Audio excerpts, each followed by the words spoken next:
This is 1SP. I'm back with another one. This is Storytime. This one is going to be about. Oh my God! I gotta do this. I gotta do this. Man. This one is gonna be about a comrade in the military of mine. He met this girl online, and he wanted a battle buddy. A battle buddy is a person that basically accompanies you at all times. I'll get more into what a battle buddy is on, but he wanted someone to go with him to go see this girl. It's nothing wrong with men and women online. It's nothing wrong with it. Sometimes you get catfish and sometimes you don't. But this experience I gotta talk about because I laugh every time I tell it, and everybody else laugh when I tell it. That's there that know this comrade. Everybody. I'm sorry. All right, so it started off like he was talking about this girl for like probably like a few months, probably like 2 or 3 months. He was probably talking about how amazing she is. We go to PT, and we come out of PT. He texting her, showing her. This was Snapchat was like the thing. If I think Snapchat or whatever. He take a picture of himself, send her a pic, and put another one on Snapchat. Not of himself, but of him in his PT uniform because he just got done working out. He was like that. He was really, really head over heels for this woman. At first, I was weird. At first, it seemed weird to me, refreshing to me. It seemed refreshing to me to see him interest in someone. I've never seen him in love the way he was. So he went around asking people. She stayed in another state. Now we're stationed in Fort Knox, Kentucky, and she lives in Indiana. Indiana is like one state up, but it's where she stays in Indiana. I'm not going to give you the gist of where she stayed. Let's just say she stayed 3 hours away from us. And so we went. Well, first of all, before we went, he asked everybody. Everybody kept saying, "Hey, nah, I'm busy. I'm tied up this week. And it got pushed back. Meeting her got pushed back a week or so before I volunteered to go with him. I'm that battle buddy. I don't drink. That's one thing you don't got to worry about. I don't drink. I kept using that to advantage. Now, I really don't drink, so... Never did, never will. But he goes. So he's like he try to ask everybody because he don't want me to go with him. I don't understand what's the problem with getting a person that don't drink, but nobody want me to go on a trip with them because I don't drink. Like I'm not fun, but I am fun. I don't have to drink to be fun. But he went asking. I was like, all right, Ingram, you're my last hope. Like, and you're right. I'm your last hope. You need a battle buddy? I got you. Yeah, I mean, I drive. I drive the whole way. If you need me to drive, I ain't driving back. I was joking. I would drive back. But like I said, I've been going on road trips since I was 4 or 5 years old. I stayed up the whole time. Going on a road trip to Indiana, 3 hours away.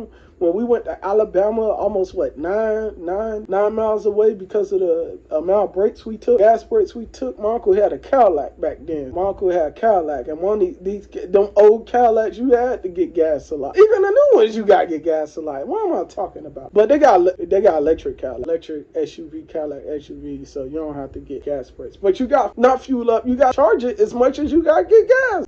That's like they just want to make. Oh man.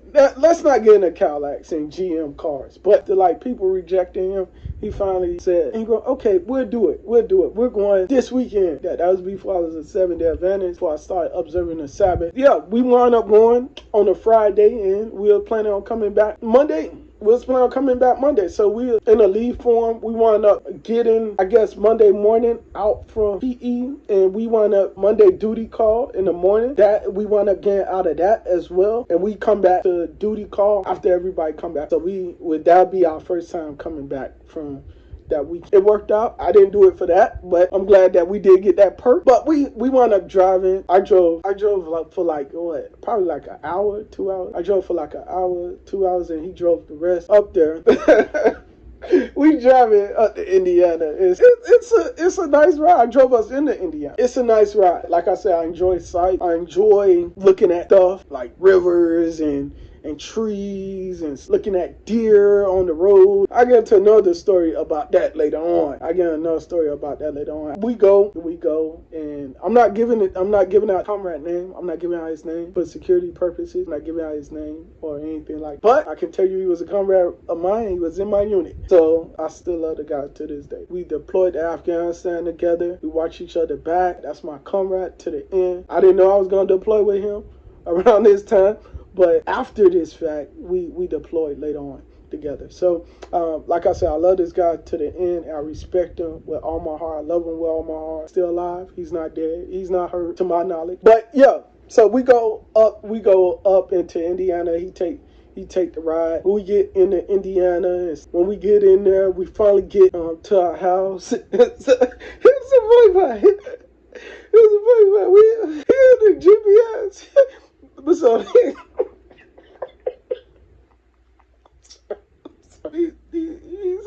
he's like, I'm outside.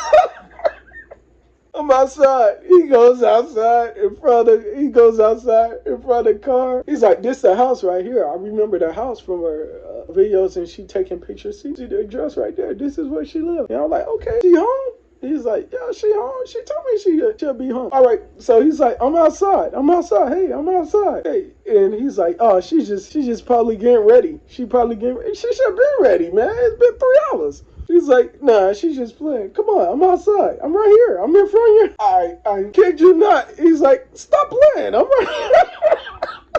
He's calling up. The phone going straight to voicemail. He's like, stop playing. I'm right here. Hey, he called it again. He left a voicemail. He's like, I'm right here. I'm in front of you. I'm like, all right, you should go knock on the door. So he went to go knock on the door, and she still didn't answer. Hey, did you knock on the door? He's like, yeah, I knocked on. He came back to the car. He's like, I knocked on the door. He closed the gate. You should say he walked up to the gate, the fence, because she had a fence. He walked up to the fence, walked in, knocked on the door. I'm like, it's weird. They don't got no doorbell.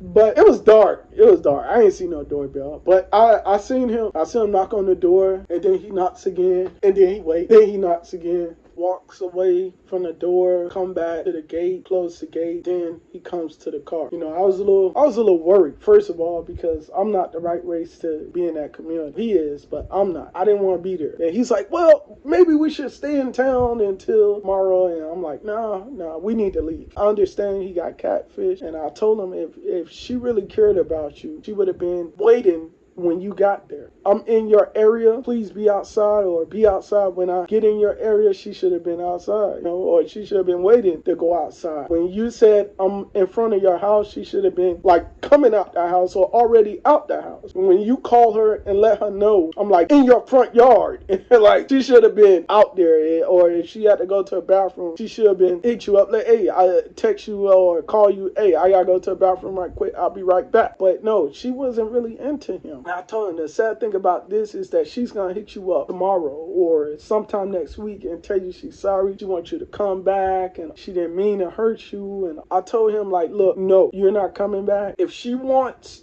to see you, she got to come to you. Like, you deserve way more than this. You took off. You took leave to come and see her. You used your gas to come and see her. You used your time to come and see her. All of this plays a part. You sacrificed more for this relationship than she could ever put in. Even if you didn't buy her anything or she didn't buy you anything, the fact that you gave her this quality time, she refused to accept it. She refused to receive it. That shows a lot. This is 1SP. I'm not telling you anything you don't already know. It's time for a crusade. It's too easy. Let's get it.